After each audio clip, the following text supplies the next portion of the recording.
नमस्कार दोस्तों, आशा करता हूं कि आप सब लोग बेहतर होंगे। स्वागत एक बार फिर से आप सभी का एससीएस एकेडमी में। दोस्तों, इस लेक्चर सीरीज में हम लोग डिस्कस कर रहे हैं एमपीपीएससी प्रीलिम्स इकाई 5 को लेकर। इकाई 5 जो है, इसमें आपको भारत और मध्य प्रदेश की संवैधानिक व्यवस्था के टॉपिक देखने को मिलते हैं। लगातार हम इसके जो समस्त टॉपिक है उनको अलग अलग लेक्चर के माध्यम से देख रहे हैं और समस्त जो लेक्चर हैं इसके वो हमारे इस यूट्यूब चैनल पर प्लेलिस्ट में अपलोडेड है यूनिट 5 नाम से। ऐसे लोग जो पहली बार हमारे इस लेक्चर सीरीज से जुड़े हैं, पहली बार हमारे इस यूट्यूब चैनल को देख रहे हैं, वो वहां जाकर सभी लेक्चर देख सकते हैं। दोस्तों, पिछले लेक्चर में हम लोगों ने डिस्कस किया था हाई कोर्ट के बारे में। आज हम डिस्कस करने वाले हैं मध्य प्रदेश के स्थानीय शासन से संबंधित व्यवस्था को लेकर। जब हम मध्य प्रदेश के स्थानीय शासन की बात करेंगे तो हम इसे ग्रामीण स्तर पर भी देखेंगे और शहरी स्तर पर भी देखेंगे। ठीक है, नगरीय निकाय के संदर्भ में भी बात की जाएगी और ग्रामीण स्तर पर जो शासन है उसके संदर्भ में भी बात की जाएगी। पहले लेक्चर पार्ट 1 के अंतर्गत ग्रामीण व्यवस्था को देखने वाले हैं और इसी लेक्चर का सेकंड पार्ट आएगा पार्ट 2। पार्ट 2 जो होगा उसमें हम नगरीय शासन के बारे में बात करेंगे। जब हम ग्रामीण स्तर पर शासन की बात करने वाले हैं तो हमें इसके बारे में कुछ ऐतिहासिक तथ्य भी पता होना चाहिए, इसकी ऐतिहासिक पृष्ठभूमि भी पता होना चाहिए। इसलिए हम इस पूरी व्यवस्था को 3 अलग अलग कालखंड में बांटकर देखने वाले।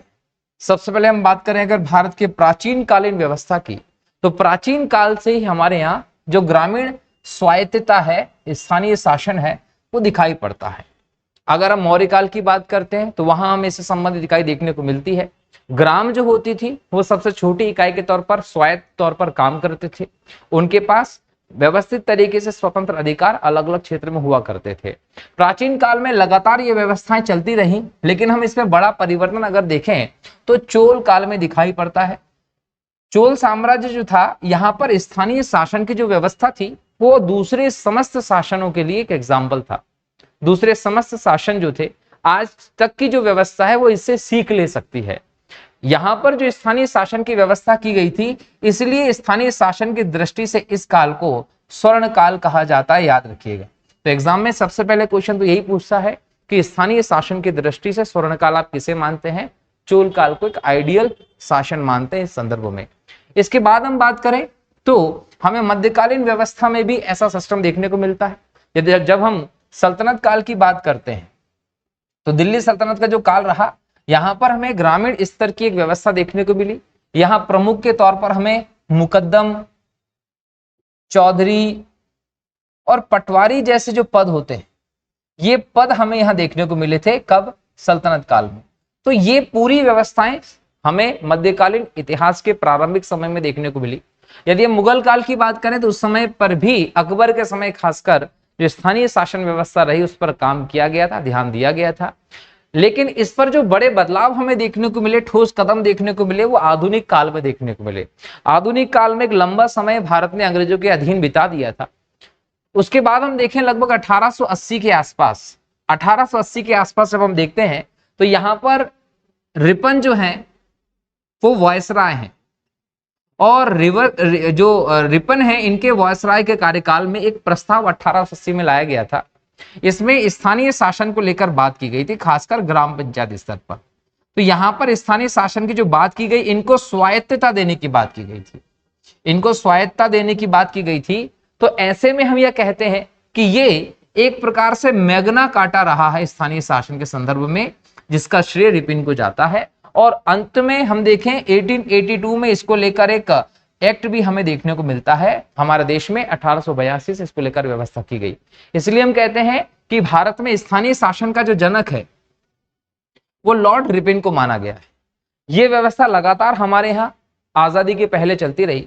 अगर हम यहाँ देखें तो आधुनिक काल में ही 1919 का एक्ट हमें देखने को मिलता है। इसे 1919 का भारत शासन अधिनियम आप कह सकते हैं। इसके लिए वर्ड यूज किया जाता है मॉन्टेग्यू चैमस्फोर्ड सुधार। तो ये मॉन्टेग्यू चैमस्फोर्ड सुधार जो आया था, इसके अधीन जो स्थानीय शासन की व्यवस्था रही, जो पंचायत जैसा सिस्टम रहा, वो हस्तांतरित विषय में शामिल किया गया था। इसको लेकर जो अधिकार थे वो प्रांतों को दिए गए थे। दोस्तों, ये ध्यान रखिएगा। और कुछ इसी प्रकार की व्यवस्था हमें आधुनिक समय में भी देखने को मिलती है। आज हमारे देश में हम जो ढांचा देखते हैं पंचायतों के लिए, उसमें समस्त अधिकार जो हैं वो प्रांतों के पास है। इस प्रकार की व्यवस्था, चुनाव, इनकी वित्त की प्रबंध, ऐसे समस्त अधिकार अगर हम देखें तो वो प्रांतों के पास अर्थात राज्यों के पास मौजूद हैं।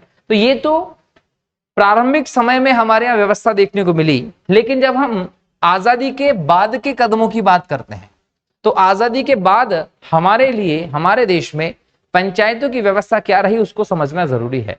तो यहां गांधीवादी प्रावधान देखने जरूरी है।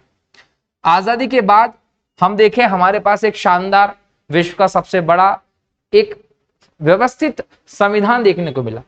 ये जो संविधान आया, इस संविधान में इन गांधीवादी तत्वों को जगह दी और आर्टिकल नंबर 40 के तहत ग्राम पंचायतों को रख दिया। क्योंकि ग्राम पंचायत की स्थापना को लेकर गांधी जी ने बहुत ज्यादा काम किया था, गांधी जी के विचारों में इसको बहुत ज्यादा महत्व दिया गया था। क्योंकि गांधी जी ने ये कहा था कि भारत जो है वो गांव का देश है। भारत क्या है? गांव का देश है। और भारत अगर गांव का देश है तो भारत की आत्मनिर्भरता जो थी उस समय, उस आत्मनिर्भरता का आधार भी गांव थे। और अगर इस आत्मनिर्भरता को बनाए रखना है, इसको आगे बढ़ाना है, तो ऐसे में इन ग्रामीण क्षेत्रों को स्वायत्तता देना बहुत ज्यादा जरूरी है। इसलिए गांधी जी ग्रामीण विकास को अपनी विचारधारा में बहुत ज्यादा महत्व देते थे और इसी विचारधारा को भारतीय संविधानविदों ने आर्टिकल नंबर 40 के अंतर्गत जगह दी। हालांकि ये आर्टिकल नंबर 40 राज्य के नीति निर्देशक तत्वों का हिस्सा है और यहां हम नीति निर्देशक तत्वों को अवाद योग्य देखते हैं कि इनको आप लागू कराने के लिए न्यायालय या आदि चीजों का सहारा नहीं ले सकते। नीति निर्देशक तत्व सरकार की इच्छा पर निर्भर थे। तो इसीलिए हम लोगों को लंबे समय तक पंचायतों की स्थापना को लेकर कोई व्यवस्थित कार्यक्रम देखने को नहीं मिलता है। लेकिन ऐसा नहीं है कि जब तक 1993 तक 73वें संविधान संशोधन के माध्यम से इस व्यवस्था को लागू नहीं किया गया, उसके पहले तक हमारे देश में कोई व्यवस्था नहीं की गई थी। बिल्कुल की गई थी, याद रखिएगा।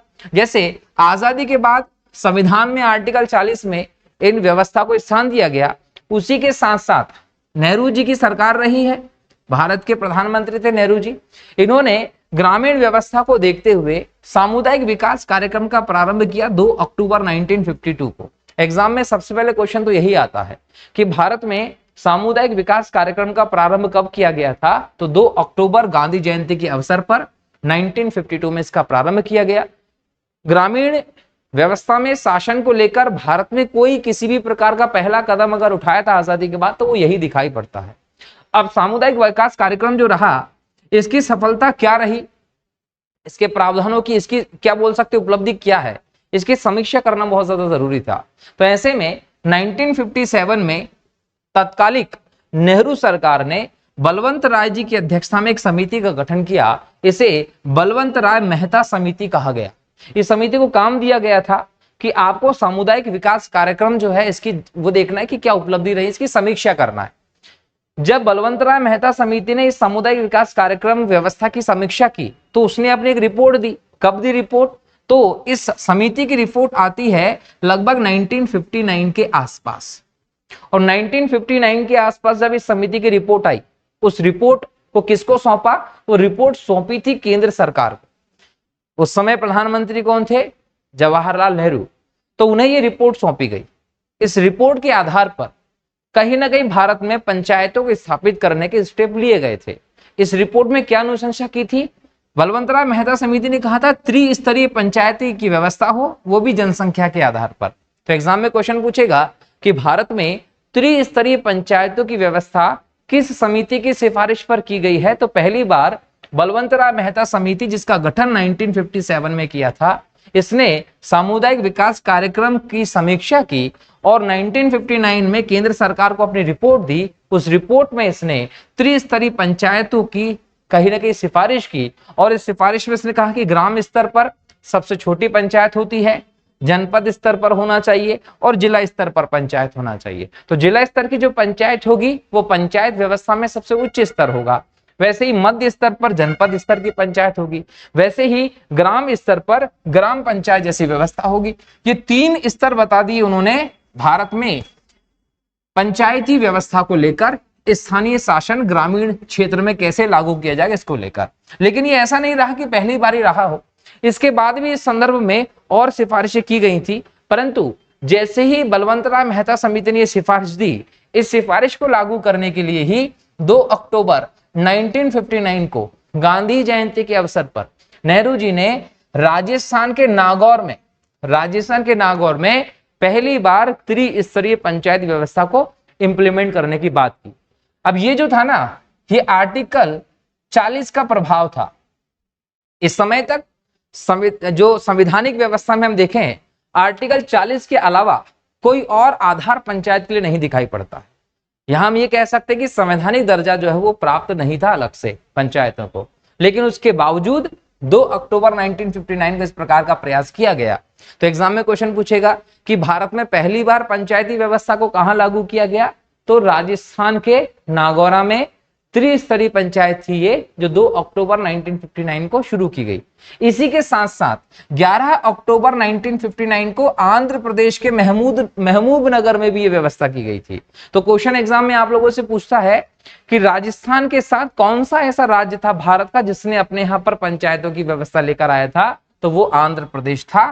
तो आंध्र प्रदेश और राजस्थान में आपको पहली बार ये पंचायत सिस्टम देखने को मिला, जो कि बलवंतराय मेहता समिति की सिफारिशों के आधार पर भारत में लाया गया था। इसके बाद भारत में इसके लिए और भी प्रयास किए गए, जैसे 1977 में अशोक मेहता समिति बनाई गई। अशोक मेहता समिति ने भी इस क्षेत्र में विचार किया, और इस समय इंदिरा गांधी जो रही थी, इंदिरा गांधी जी प्राइम मिनिस्टर बन चुकी थी। तो इंदिरा जी के समय ये अशोक मेहता समिति ने सिफारिश करते हुए कहा कि 2 स्तरीय पंचायत की व्यवस्था होनी चाहिए। तभी एग्जाम में आपसे क्वेश्चन पूछ लेता है, कौन सी समिति ने 2 स्तर के पंचायती राज व्यवस्था की सिफारिश की थी, तो वो अशोक मेहता समिति रही है। इसके बाद हमें राव समिति देखने को मिलती है 1985 में। संवैधानिक दर्जा देने की कोई पहल अगर पहली बार भारत में पंचायतों के लिए की गई थी, तो वो ये राव समिति की सिफारिशों पर थी, लेकिन इस पर कोई निर्णय नहीं लिया गया था दोस्तों, कोई निर्णय नहीं आ पाया। और इस समय हम लोग देख रहे हैं कि पीएम कौन आ गए हैं, राजीव गांधी जी। ठीक है, इसके बाद हम देखें अगले लेवल पर, तो लक्ष्मी सिंघवी समिति भी हम लोगों को देखने को मिलती है। ये लक्ष्मी सिंघवी समिति लगभग 1986 के आसपास आती है, और इससे भी पंचायतों को लेकर अपनी राय व्यवस्था देने को कहा गया। राजीव गांधी जी इस समय कौन थे, प्राइम मिनिस्टर थे।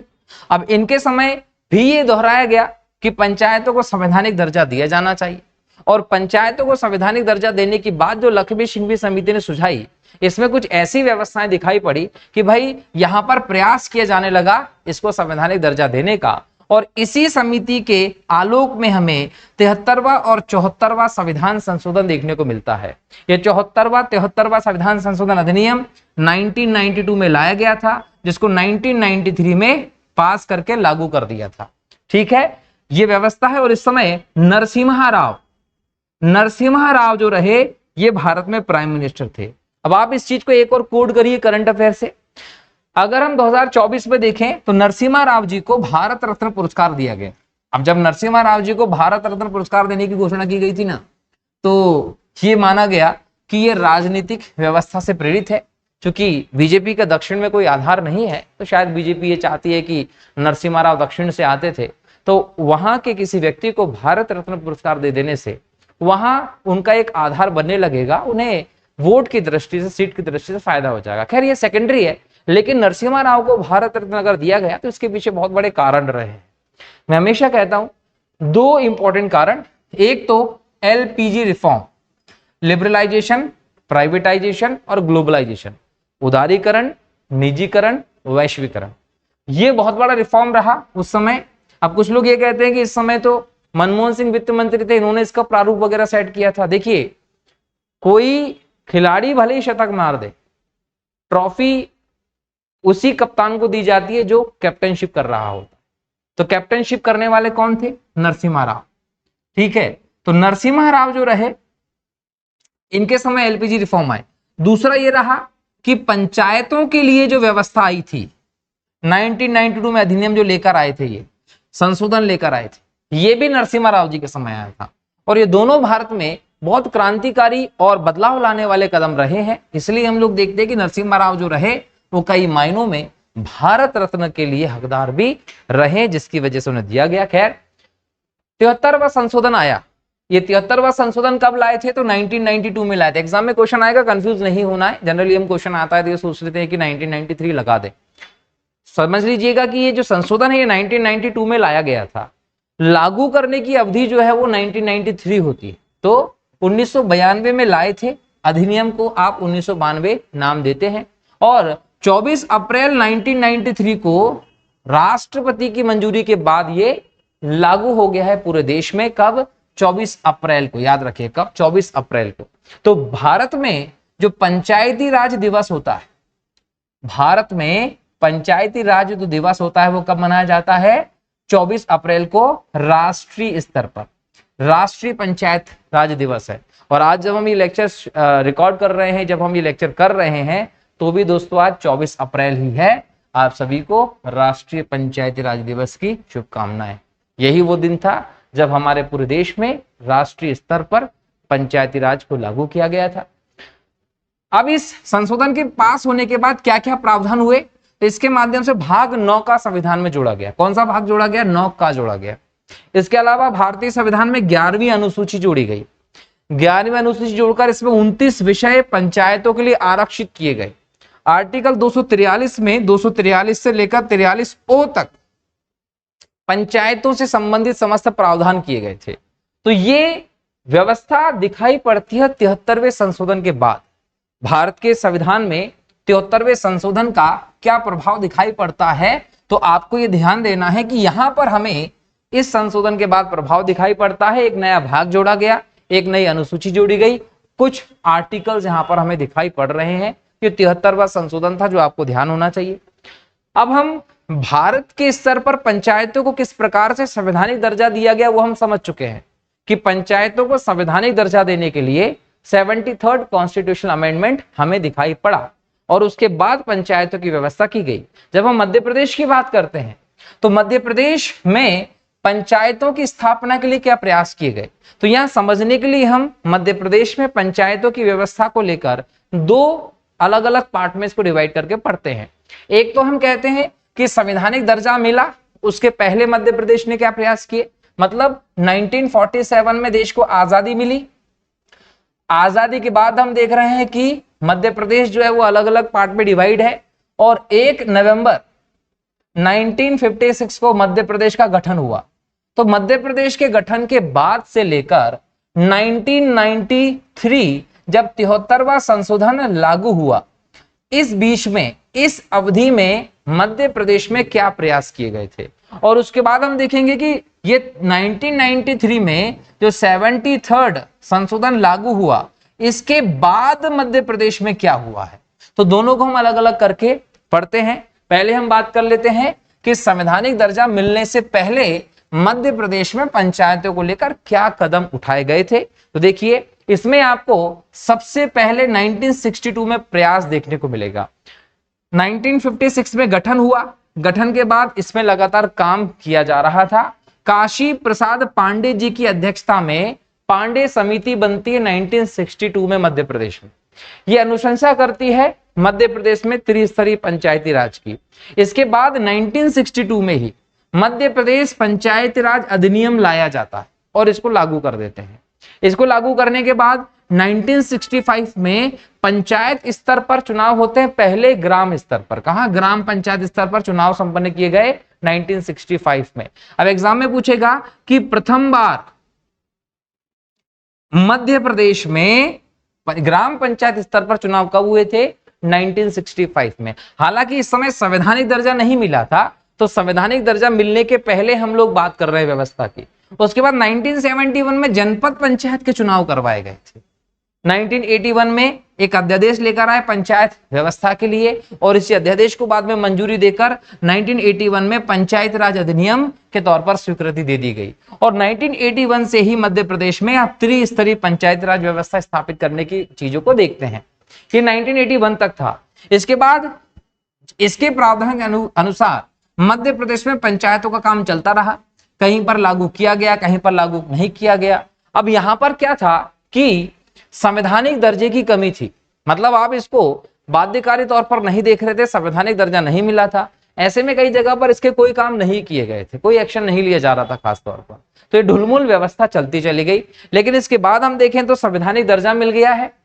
तो संवैधानिक दर्जा मिला 73वें संशोधन के बाद, और 73वें संशोधन के बाद मध्य प्रदेश पंचायती राज व्यवस्था को लागू कर, याद रखिएगा 73वें संशोधन के बाद पंचायत व्यवस्था को लागू करने वाला मध्य प्रदेश प्रथम राज्य था। मध्य प्रदेश पहला ऐसा राज्य था जिसने इसको लेकर व्यवस्था की थी।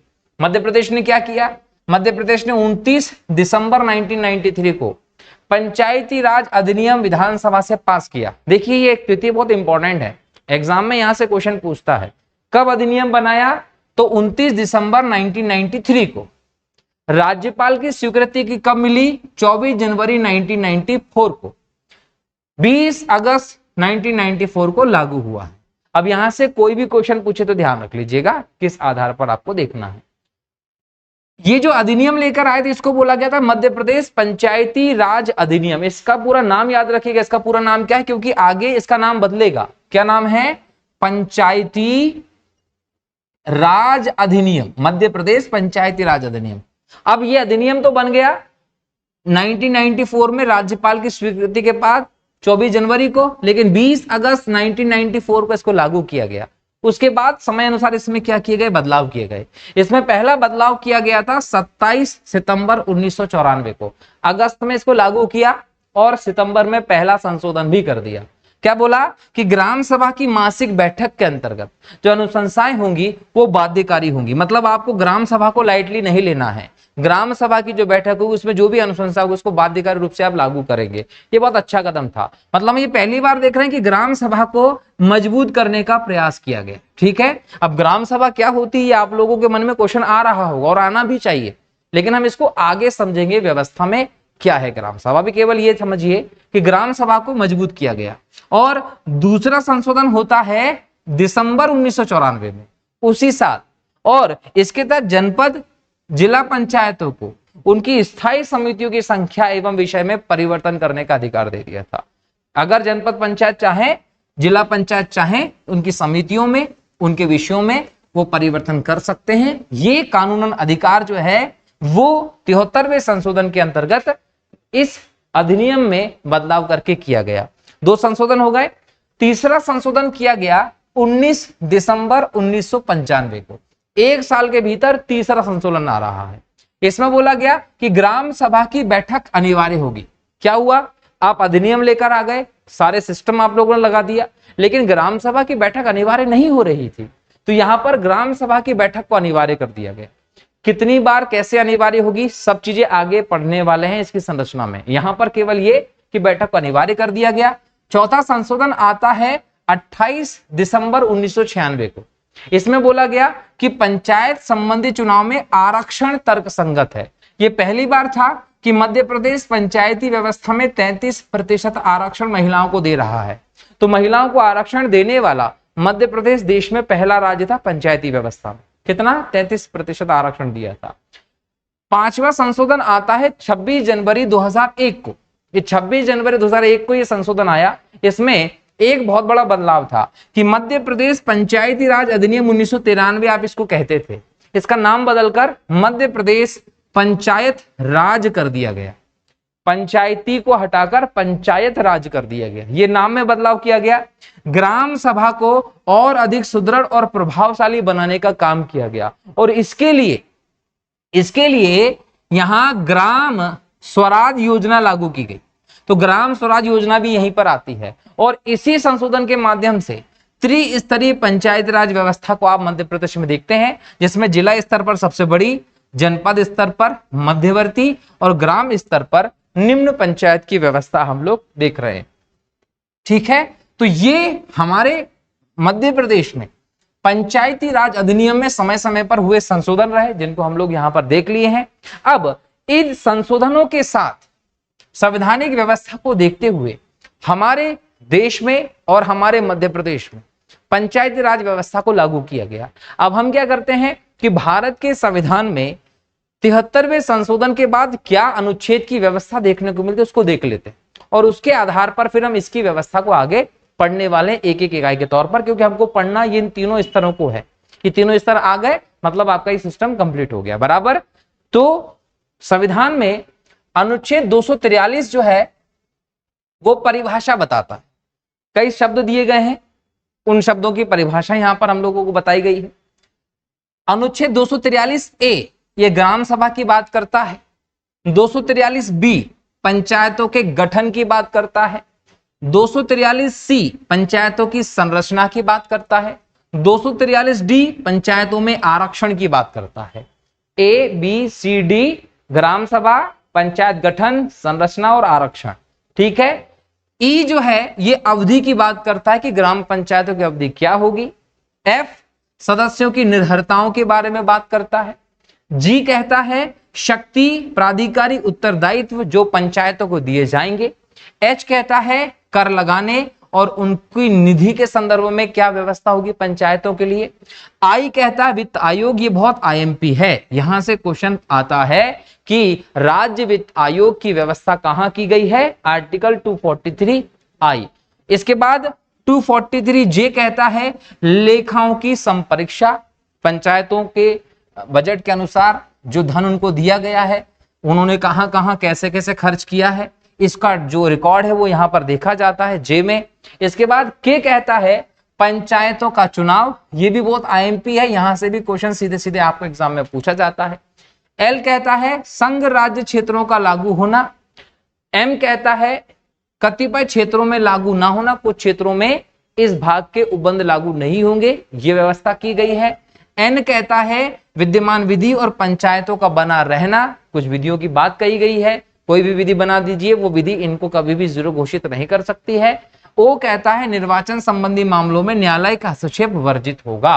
तो ये जो प्रावधान है ये हमें संविधान के अनुच्छेद 243 में देखने को मिलते हैं, जो भाग 9 के अंतर्गत आते हैं, जिसका हेडिंग है पंचायत। अब हम एक एक करके इन सभी चीजों को देखते हैं। आर्टिकल रट्टा मार दीजिएगा। यहां आर्टिकल 243 कहता है परिभाषा, किस किस की परिभाषा। 243 में ए में जिला की परिभाषा दी गई है, बी में ग्राम सभा की परिभाषा दी गई है, सी में मध्यवर्ती स्तर की परिभाषा दी गई है, डी में पंचायत की परिभाषा दी गई है, ई में पंचायत क्षेत्र की परिभाषा दी गई है, एफ में जनसंख्या और जी में गांव की परिभाषा दी गई है। अब जिला को क्या कहा इस अनुच्छेद में, तो बोला तहसील। तहसील से मिलकर जो इकाई बनेगी उसे जिला कहा जाएगा, बराबर। ग्राम सभा को लेकर यह कहा गया है कि राज्यसभा के द्वारा अधिसूचित, ये किसके द्वारा होगी, राज्यपाल द्वारा अधिसूचित होगी, और ये ग्रामीण स्तर पर सबसे निम्न इकाई होगी, ये कहा गया है। मध्यवर्ती इकाई क्या बोला गया है, तो बोले गांव और जिला, ये गांव और जिले के बीच में जो इकाई होगी जिसको राज्यपाल द्वारा अधिसूचित किया जाएगा उसे आप मध्यवर्ती स्तर कहते हैं। जनरली इसके लिए आप जनपद वर्ड यूज करते हैं। पंचायत जो कि 243B के तहत गठित की जाएगी उसे हम लोग पंचायत के अंतर्गत लेंगे। पंचायत क्षेत्र किसी पंचायत के अधिकार क्षेत्र में जो जो गांव के इलाके आएंगे उन्हें आप पंचायत क्षेत्र कहेंगे। जनसंख्या जो बोल सकते हैं कि भारतीय संविधान के अनुच्छेद 246 के अधीन गणना की जाएगी, उसके बाद उस क्षेत्र की जो जनसंख्या सुनिश्चित होगी वो आएगी। और गांव राज्यपाल द्वारा गांव के तौर पर अधिसूचित किसी भी क्षेत्र से इसका तात्पर्य होगा। तो ये आर्टिकल 243 के अंतर्गत जो वर्ड दिए गए हैं उनका मतलब यहां पर लगाया गया है, ये ध्यान रख लीजिएगा, बराबर। अब आपको परिभाषा वाला चैप्टर क्लियर है। अब हम देखेंगे ग्राम सभा। ग्राम सभा क्या है ना, ग्राम सभा क्या है, तो याद रख लीजिएगा कि जो ग्रामीण स्थानीय स्वशासन है, ग्रामीण स्थानीय शासन जब हम देखते हैं, यहां हम लोगों को जो सबसे निम्नतम इकाई दिखती है, सबसे निम्न इकाई, ये सबसे निम्न इकाई जो होती है इसे ही ग्राम सभा कहा गया है। ये हमारे पूरे देश के शासन व्यवस्था में सबसे छोटी इकाई बोल सकते हैं। और इसमें इसका गठन कैसे होता है, तो याद रख लीजिएगा कि हर वो व्यक्ति जो इस ग्राम सभा के ग्राम क्षेत्र में रहता है, गांव में रहता है, और उसका जो नाम है वोटर लिस्ट में है, वोटर लिस्ट जो उस गांव की आती है, अगर उसमें उसका नाम है वो वयस्क हो चुका है, उस व्यक्ति को आप ग्राम सभा का सदस्य मानते हैं। तो जनरली ये माना जाता है कि गांव के सभी वयस्क व्यक्ति ग्राम सभा के सदस्य हो सकते हैं। ये देश में सबसे छोटी इकाई मानी जाती है शासन व्यवस्था की, और ये स्थानीय लोगों के लिए एक ऐसा मंच होती है जहां वे स्थानीय समस्याओं को चर्चा कर सकते हैं। ये समझने वाली बात है कि आप मुख्यमंत्री को, आप प्रधानमंत्री को अपनी राजधानी क्षेत्र में बड़े स्तर पर देखते हो।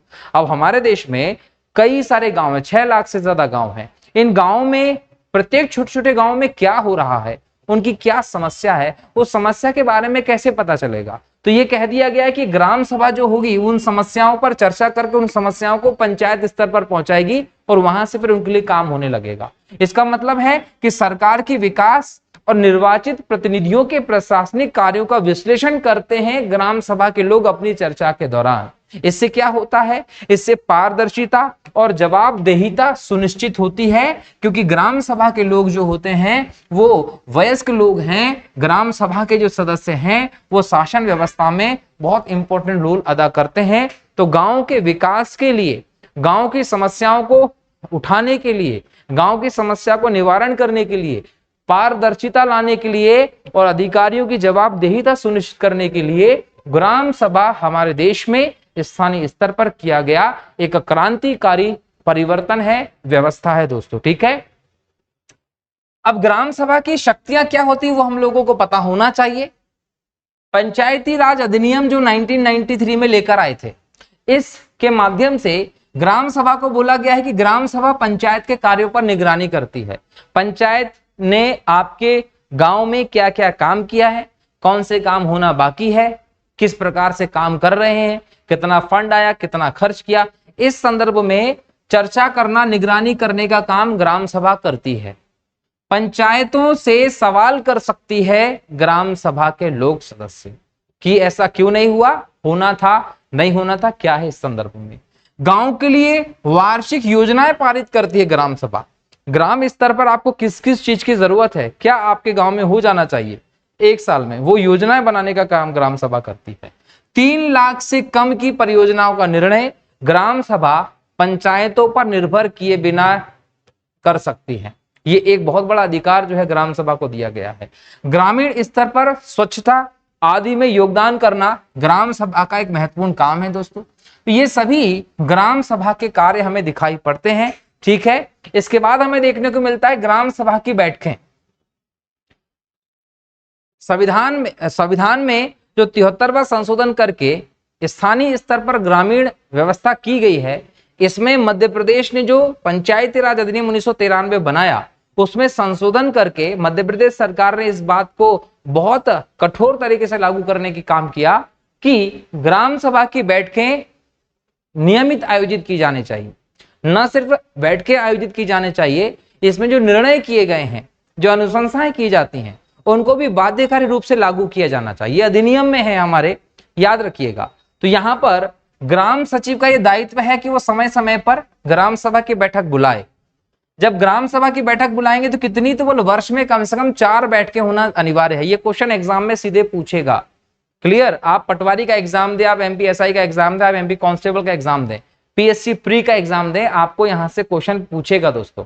और निकट भविष्य में आपको बोल सकते हैं आंगनवाड़ी सुपरवाइजर जैसी परीक्षाएं देखने को मिलेगी, तो वहां पर भी ऐसे क्वेश्चन पूछे जा सकते हैं। तो ध्यान रखिएगा, ग्राम सभा के अनिवार्य रूप से 4 बैठकें होना जरूरी है। जनवरी में, अप्रैल में, जुलाई में, अक्टूबर में, 3 महीने का अंतर हर बैठक में जनरली माना गया है। इसकी अध्यक्षता कौन करता है? सरपंच करेगा। बैठक की अध्यक्षता सरपंच करेगा। अगर सरपंच नहीं हुआ उपस्थित तो उप सरपंच करेगा। अगर आदिवासी क्षेत्र की ग्राम सभा है तो उसका जो अध्यक्ष होगा वो आदिवासी समुदाय से संबंध रखने वाला व्यक्ति ही होगा, ये ध्यान रखिएगा। ठीक है, जो वहां के लोग होंगे आदिवासी समुदाय, उन वहां के लोग आपस में से अध्यक्ष को चुन लेंगे, बहुमत के आधार पर वो अध्यक्षता करेगा। ग्राम सभा के बाद हमें पंचायती स्तर पर जो सबसे निम्न पंचायत है, ग्राम पंचायत देखने को मिलती है। ग्राम पंचायत 1000 से 5000 की जनसंख्या वाले गांव क्षेत्र में स्थापित की जाती है। अब या तो कोई एक गांव हो या कई सारे गांवों को मिलाकर आप इस जनसंख्या के आधार पर ग्राम पंचायतें बनाते हैं। जनरली ये माना जाता है कि एक ग्राम पंचायत के अंतर्गत कई सारी ग्राम सभाएं शामिल हो सकती हैं। ध्यान रखिएगा। लेकिन जनसंख्या कितनी, 1000 से 5000 पे। यहाँ पर जो सदस्य होते हैं वो 10 से 20 सदस्य हो सकते हैं ग्राम पंचायतों में। ग्राम पंचायत का मुखिया जो होता है सरपंच होता है। प्रत्यक्ष रूप से जनता द्वारा सरपंच को चुना जाता है। जनता द्वारा सरपंच को चुना जाता है। ऐसा कोई व्यक्ति जो 21 वर्ष का हो चुका है वो सरपंच का चुनाव लड़ सकता है, ये याद रखिएगा। प्रत्यक्ष रूप से जनता सरपंच को चुनने का काम करती है। और अन्य सदस्य जो होते हैं ग्राम पंचायत के, उसमें पंच जो होते हैं, ये पंच भी प्रत्यक्ष तौर पर जनता के द्वारा चुने जाते हैं। उप सरपंच जो होता है, ये पंच अपने बीच में से एक को उप सरपंच चुन लेते हैं। ग्राम सभा के सदस्य जो होते हैं वो ग्राम पंचायत के भी सदस्य होते हैं, ध्यान रखिएगा। तो ये ग्राम पंचायत की संरचना है। वैसे ही यहाँ पर आपको पंचायत सचिव का एक पद देखने को मिलता है। शासन द्वारा नियुक्त एक शासकीय कर्मचारी होता है, जैसे पंचायत के सचिव के तौर पर आप देखते हैं। इसका कार्यकाल 5 साल का होता है। इसका कार्यकाल पंचायत का मतलब सरपंच भी 5 साल के लिए होते हैं, पंच भी 5 साल के लिए होते हैं। तो पंचायत 5 साल के लिए होती है। हर 5 साल में पंचायतों के चुनाव किए जाते हैं। मध्य प्रदेश में अगर हम पंचायतों की संख्या देखें दोस्तों, तो 23,012 के आसपास मध्य प्रदेश में पंचायतें देखने को मिलती हैं, ये ध्यान रखिएगा। तो पंचायतों की बात हो गई।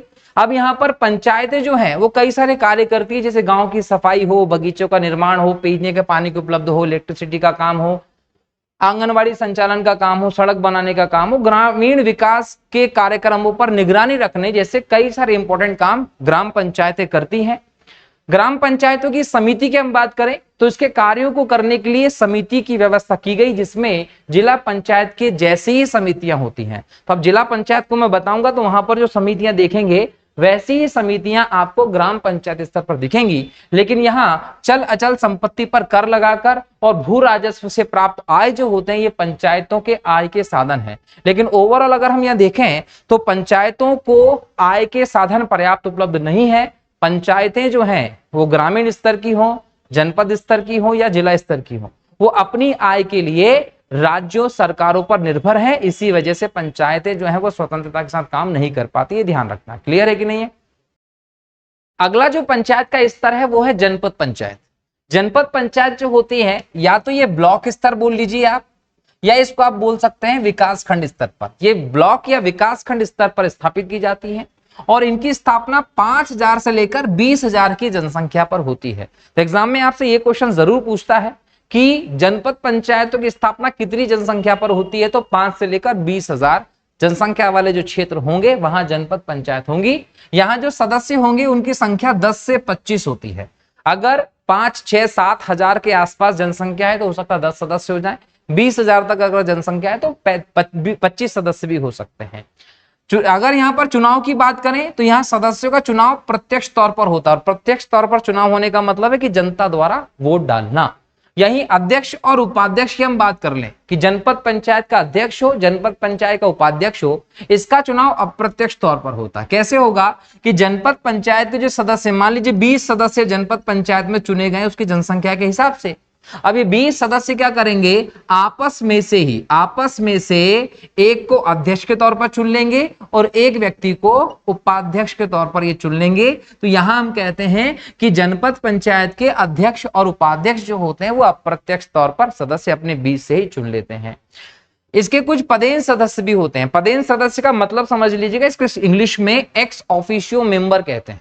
तो पदेन सदस्य कौन होते हैं, जो पहले से किसी और पद पर हैं, पद पर रहते हुए दूसरे पद पर आ जाए।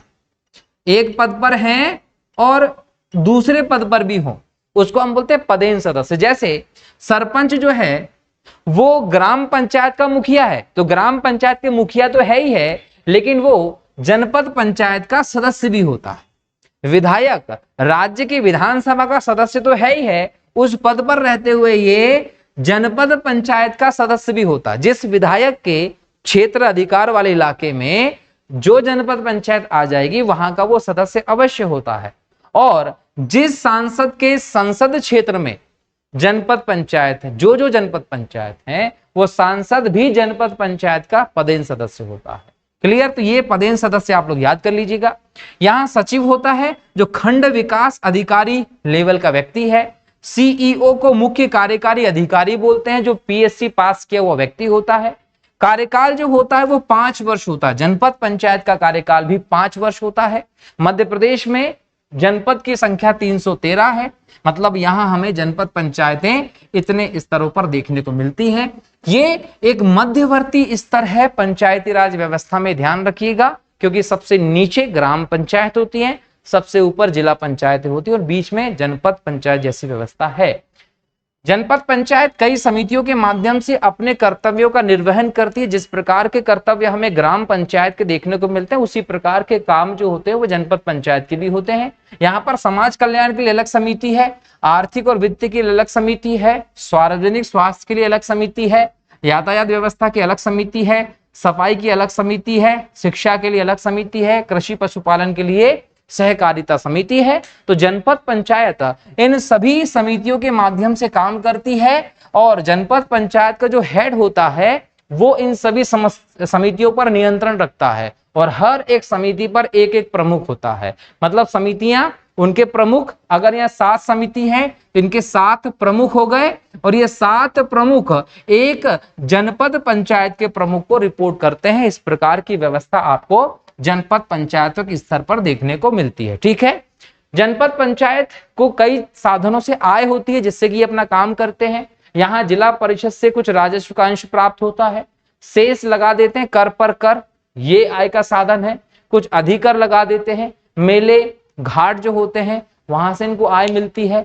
राज्य सरकार से कुछ अनुदान मिलते हैं और ऋण लेकर भी अपने आय का काम करते हैं। लेकिन जनपद पंचायतों का भी एक समस्या है, आय के साधनों को लेकर ये राज्य सरकार पर निर्भर होती है, इसलिए इनके काम भी अधूरे रह जाते हैं। नेक्स्ट आता है जिला पंचायत। पंचायती स्तर में सबसे उच्च स्तर पर आपको जिला पंचायत की व्यवस्था देखने को मिलती है। 50,000 से लेकर 1 लाख की जनसंख्या वाले इलाकों में जिला पंचायत स्थापित की जाती है। यहां 10 से लेकर 35 सदस्य हो सकते हैं। यहाँ जो जिला पंचायत के सदस्य होते हैं उन्हें पार्षद कहा जाता है, ये ध्यान रख लीजिएगा। और ये पार्षदों का जो चुनाव होता है वो प्रत्यक्ष तौर पर होता है जनता के द्वारा। 5 साल के लिए इनको चुना जाता है। तो इसका कार्यकाल कितने साल का होता है दोस्तों? 5 साल का होता है। जिला पंचायत के जो अध्यक्ष उपाध्यक्ष हैं ये अप्रत्यक्ष तौर पर सदस्यों के द्वारा चुने जाते हैं, ये भी आप लोगों को ध्यान रखना है। पदेन सदस्य के तौर पर यहाँ हम जनपद पंचायत का अध्यक्ष देखते हैं। जनपद पंचायत का अध्यक्ष जनपद पंचायत को भी संभाल रहा है और सदस्य के तौर पर जिला पंचायत में उपस्थित होता है। विधायक जो होगा क्षेत्र का वो यहाँ पर शामिल होते हैं, सांसद जो होंगे क्षेत्र के वो यहाँ पर शामिल होते हैं और जिला पंचायत में जिला कलेक्टर भी पदेन सदस्य के तौर पर दिखाई पड़ता है।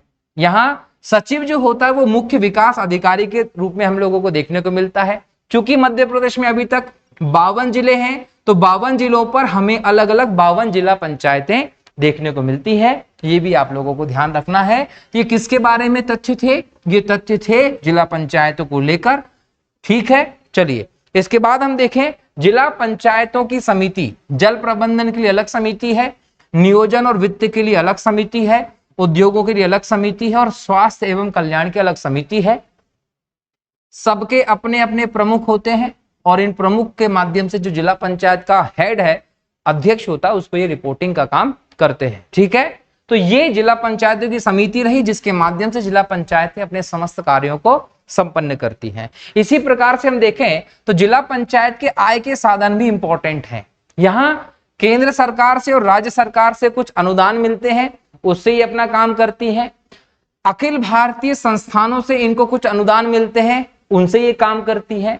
राजस्व जो होता है राज्य में उनमें इनका कुछ हिस्सा निश्चित है, वहां से इनको पैसा मिलता है। जिला पंचायत वसूली करती हैं, या तो रेहड़ी वाले, सड़क पर काम करने वाले, सब्जी मंडी के क्षेत्र का अलग अलग जगहों से वसूली करती है, उनसे इनका आय होता है। कुछ लोग भी इनको अनुदान देते हैं, वहां से आय होता है। ऋण लेकर भी ये अपना काम करते हैं। ठीक है, तो ये इनके आय के साधन है, ये ध्यान रखिएगा। इसके अलावा याद रखना है कि जिला पंचायत का जो चुनाव है वो प्रमुख अधिकारी सचिव जो है ये होता है, ध्यान रखना है, राज्य सरकार के द्वारा नियुक्त किया जाता है और पंचायत का बजट तैयार करने का काम ये सचिव ही करता है, ये भी आप लोगों को ध्यान रखना है। तो ये जिला पंचायत के आय के साधन और उसके बजट संबंधी व्यवस्था की गई।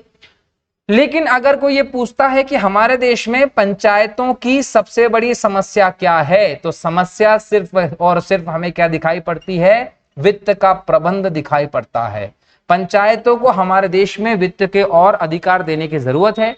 काम बहुत सारे होते हैं, निर्णय बहुत सारे करने होते हैं, लेकिन उसके लिए जो पैसे के बिना कोई काम नहीं हो सकता, और पैसे के लिए आपको सरकार का मुंह देखना पड़ता है, राज्य स्तर का। अगर सरकार से फंड आ गया तो काम होगा, नहीं आया तो काम नहीं होता है, जिसकी वजह से स्थानीय स्तर पर कई सारे काम जो होते हैं वो अधूरे दिखाई पड़ते हैं। तो कहीं ना कहीं वित्त की समस्या बहुत बड़ी समस्या है, जिसको सुधारा जाना बहुत ज्यादा जरूरी है। इसके लिए पंचायती स्तरों पर, तो यहां पर पंचायतों का सबसे बड़ा सुधार होगा कि उनके वित्तीय अधिकारों को बढ़ावा दिया जाए। अब ये तो पूरा सिस्टम हो गया 3 स्तर की पंचायतों का। अब हमें इस सिस्टम को डिटेल में समझना है एग्जाम की दृष्टि से, तो यहां हम लोग कुछ विशेष तथ्यों को देखेंगे। दोस्तों ये विशेष तथ्य रट लीजिएगा, क्योंकि एग्जाम में यहीं से आपको सीधा क्वेश्चन देखने को मिल सकता है। जैसे 73वां संशोधन लागू करने वाला देश का पहला राज्य कौन था, तो मध्य प्रदेश था, जिसने 1993 के पंचायती राज अधिनियम के माध्यम से त्रिस्तरीय पंचायत की व्यवस्था मध्य प्रदेश में की है। इसके अलावा 26 जनवरी 2001 को ग्राम स्वराज कार्यक्रम के अंतर्गत ग्राम सभा को प्रतिनिधि इकाई मानकर इसको व्यापक अधिकार दिए गए थे, इसको मजबूती प्रदान की गई थी। ग्राम पंचायतों के संदर्भ में राइट टू रिकॉल की व्यवस्था की गई है। राइट टू रिकॉल क्या होता है, आप अपने जनप्रतिनिधि को वोट डालकर चुनते हैं, लेकिन आपको एक समय बाद पता चलता है कि आपने गलत प्रतिनिधि को चुन लिया है, तो जैसे आपने उसको चुना है वैसे ही आप उसको वापस बुलाने का अधिकार भी है, मतलब उसको पद से हटाने का अधिकार भी अब जनता को दिया गया है। इसे आप राइट टू रिकॉल कहते हैं। 2 वर्ष के बाद, मतलब अगर 5 साल का कार्यकाल है तो 2 साल का कार्यकाल पूरा होने के बाद 2/3 के बहुमत से राइट टू रिकॉल का प्रयोग करके किसी भी जनप्रतिनिधि को पंचायत स्तर पर हटाया जा सकता है। और इसमें सबसे पहले अनूपपुर मध्य प्रदेश की पल्लविका पटेल को हटाया गया था, यह भी आप लोगों को ध्यान रखना है। तो अनूपपुर जो है ये पहले अलग नहीं था, तो जब अनूपपुर जो पहले हम बोल सकते हैं शेड्यूल के साथ व्यवस्था देखने को मिलती थी, उस समय पल्लविका पटेल को राइट टू रिकॉल के तहत हटाया गया था। राइट टू रिकॉल जो है वो मध्य प्रदेश में, छत्तीसगढ़ में, बिहार में, झारखंड और राजस्थान में देखने को मिलता है। ग्रामीण स्तर पर न्याय दिलाने के लिए मध्य प्रदेश ने 1996 में मध्य प्रदेश ग्राम न्यायालय अधिनियम बनाया, और इस अधिनियम के तहत 26 जनवरी 2001 को मध्य प्रदेश में ग्राम न्यायालय की स्थापना की गई। और मध्य प्रदेश का पहला ग्राम न्यायालय नीमच जिले का झातला ग्राम है, यह ध्यान रखिएगा। भारत सरकार ने 2 अक्टूबर 2009 को प्रथम ग्राम न्यायालय बेरसिया भोपाल में स्थापित किया था, यह भी आपको पता होना चाहिए। तो भारत सरकार के द्वारा स्थापित पहला ग्राम न्यायालय बेरसिया भोपाल में रहा। मध्य प्रदेश सरकार ने 1996 में ग्राम न्यायालय अधिनियम लाकर 2001 में झातला ग्राम नीमच में ग्राम न्यायालय की व्यवस्था की थी। एग्जाम में सीधा फैक्ट पूछा जाता है। मध्य प्रदेश में ग्रामीणों की समस्या को त्वरित निपटान करने के लिए 8 अगस्त 2004 से ग्राम सचिवालय की व्यवस्था की थी, और ऐसा करने वाला मध्य प्रदेश देश का पहला राज्य है। मध्य प्रदेश में पंचायतों को संवैधानिक दर्जा मिलने के बाद पहली बार पंचायतों के चुनाव जो है वो मार्च अप्रैल 1994 को हुए थे, ये सीधा फैक्ट पूछा जाता है। 25 जनवरी को राष्ट्रीय मतदाता दिवस और मध्य प्रदेश का पंचायती राज दिवस मनाया जाता है, क्योंकि इसी समय से हम लोग मध्य प्रदेश का पंचायती राज अधिनियम देखते हैं। मध्य प्रदेश में पंचायतों का चुनाव करने के लिए निर्वाचन आयोग की व्यवस्था है। निर्वाचन आयोग पंचायतों के लिए भारत के संविधान के अनुच्छेद 243 के अंतर्गत है, जिसमें कहा गया है कि पंचायतों को चुनाव के लिए एक आयोग की व्यवस्था होगी। इसी के आलोक में 1 फरवरी 1994 को मध्य प्रदेश निर्वाचन आयोग का गठन किया गया था, और ये भोपाल के अरेरा हिल्स क्षेत्र में आपको दिखाई पड़ता है। मध्य प्रदेश में जो त्रिस्तरीय पंचायती व्यवस्था है, ग्राम पंचायत, जनपद पंचायत, जिला पंचायत, तीनों स्तरों पर चुनाव कराने का काम मध्य प्रदेश निर्वाचन आयोग का होता है। और इसके पहले अध्यक्ष NB लोहानी थे, जबकि वर्तमान में बसंत प्रताप सिंह देखने को मिलते हैं। लेटेस्ट हमारे देश में 2022 में हम पंचायतों के चुनाव देख रहे हैं, है ना। मध्य प्रदेश में अगर पंचायतों के लेटेस्ट चुनाव हुए तो वो कब हुए हैं, 2022 में। ये चुनाव जो है वो मध्य प्रदेश निर्वाचन आयोग ने करवाया था, ये भी आपको ध्यान होना चाहिए। देखिए राष्ट्रीय निर्वाचन आयोग जो होता है, इलेक्शन कमीशन, ये केवल हम बोले लोकसभा के लिए और विधानसभा के लिए चुनाव करवाता है। राष्ट्रपति के, उपराष्ट्रपति के चुनाव को हम लोग अगर देखें या लोकसभा विधानसभा के चुनाव को हम देखें, ये कौन करवाता है? राष्ट्रीय निर्वाचन आयोग करवाता है। स्थानीय स्तर पर जो पंचायत हैं और इसके अलावा जो नगरीय निकाय हैं, इनके चुनाव कराने के लिए राज्य निर्वाचन आयोग की व्यवस्था संविधान में है, भारतीय संविधान के आर्टिकल 243 के अंतर्गत। तो मध्य प्रदेश में जो 1 फरवरी 1994 को निर्वाचन आयोग बनाया गया था, ये आर्टिकल 243 के अंतर्गत है, जो राज्य में पंचायतों के चुनाव करवाने के लिए जिम्मेदार है। और ये इसलिए भी है कि राज्य सरकार ने इसको गठित किया है। क्यों किया है? क्योंकि भारत में 73वें संविधान संशोधन के तहत हम देखें तो पंचायतों को लेकर समस्त अधिकार जो हैं वो राज्य सरकारों के पास हैं, वही इसके संदर्भ में सारी व्यवस्थाएं करते हैं, इसलिए ये भी राज्य सरकारों ने बनाया है। इसके अलावा मध्य प्रदेश में वित्त आयोग की भी व्यवस्था की गई है। मध्य प्रदेश में वित्त आयोग अनुच्छेद 243I के तहत बनाया गया है। क्या होता है? राज्य सरकार जो है इसके पास आय होती है। अब राज्य सरकार की आय से कितना पंचायतों को, नगरीय निकायों को देना है, इसका बंटवारा करना पड़ेगा। तो आय के बंटवारे के लिए पंचायतों के साथ क्या बनाया जाता है? 243I के अंतर्गत वित्त आयोग। ये 5 साल के लिए होता है, राज्यपाल द्वारा स्थापित किया जाता है। पहली बार 14 जून 1994 को स्थापित किया गया था। पहले वित्त आयोग के अध्यक्ष मध्य प्रदेश में सवाई सिंह जी थे और वर्तमान में 5वां वित्त आयोग मध्य प्रदेश में काम कर रहा है, जिसके अध्यक्ष हिम्मत कोठारी जी देखने को मिलते हैं। यहां से सीधा क्वेश्चन आपसे पूछा जा सकता है। ठीक है, तो स्थानीय इकाइयों और राज्य के बीच में धन को बांटने को लेकर रेशो तैयार करने के लिए राज्य वित्त आयोग आप देखते हैं। क्लियर दोस्तों? इसके अलावा हम देखें तो पंचायतों के संदर्भ में जो निर्वाचन आयोग है, राज्य वित्त आयोग है, ये हम जो कॉन्स्टिट्यूशनल इंस्टीट्यूशंस वाला चैप्टर पढ़ेंगे वहां डिटेल में देखने वाले हैं। ये समस्त प्रावधान हम लोगों को पंचायती राज व्यवस्था से संबंधित मध्य प्रदेश में दिखाई पड़ते हैं। पूरा A to Z डिस्कशन हमने कर लिया है, कॉन्सेप्ट भी देख लिए हैं और फैक्चुअल चीजें भी देख ली हैं।